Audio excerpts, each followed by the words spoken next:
आइए सुनते हैं आज की कहानी सोने का झरना। एक राज्य में राजा थे।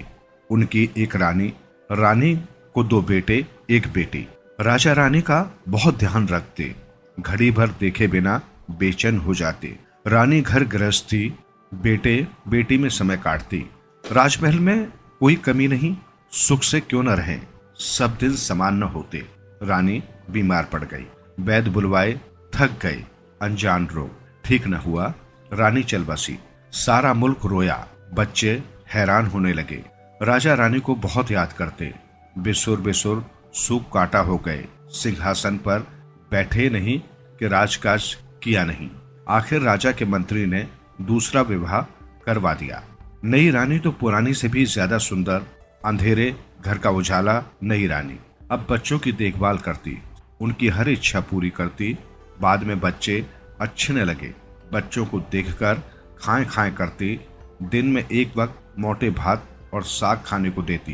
राजा तक ये बात बताए कौन। रानी ने कूटनीति अपनाई, इनका यानी उसका बच्चा राजा बनेगा।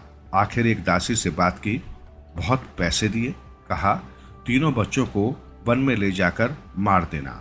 दासी ने ले जाकर वन में छोड़ दिया। मारने को मन नहीं किया। राजा ने बच्चों के बारे में पूछा।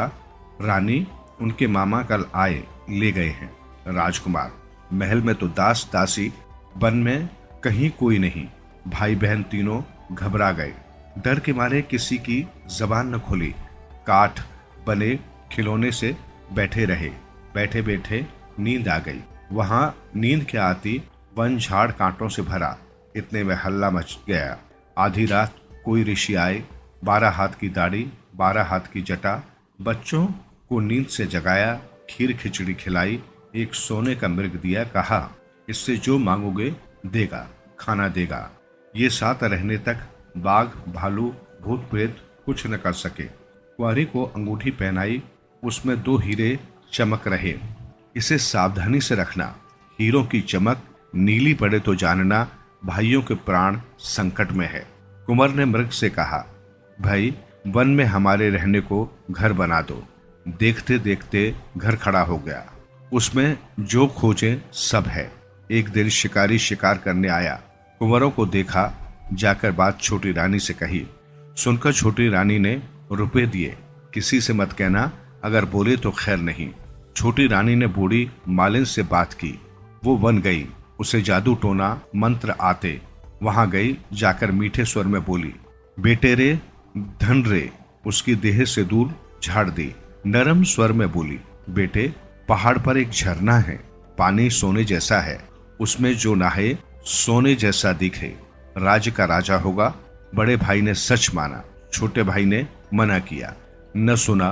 बड़ा भाई पहाड़ पर चढ़ रहा था, बीच में एक ऋषि को तप करते देखा।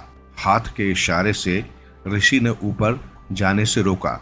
न सुना। ऋषि ने कहा, जिद करे जा रहे हो तो जाओ, ऊपर बड़ा देवल है, चारों ओर बड़े बड़े सांप हैं, तुझे झट से निकल जाएंगे।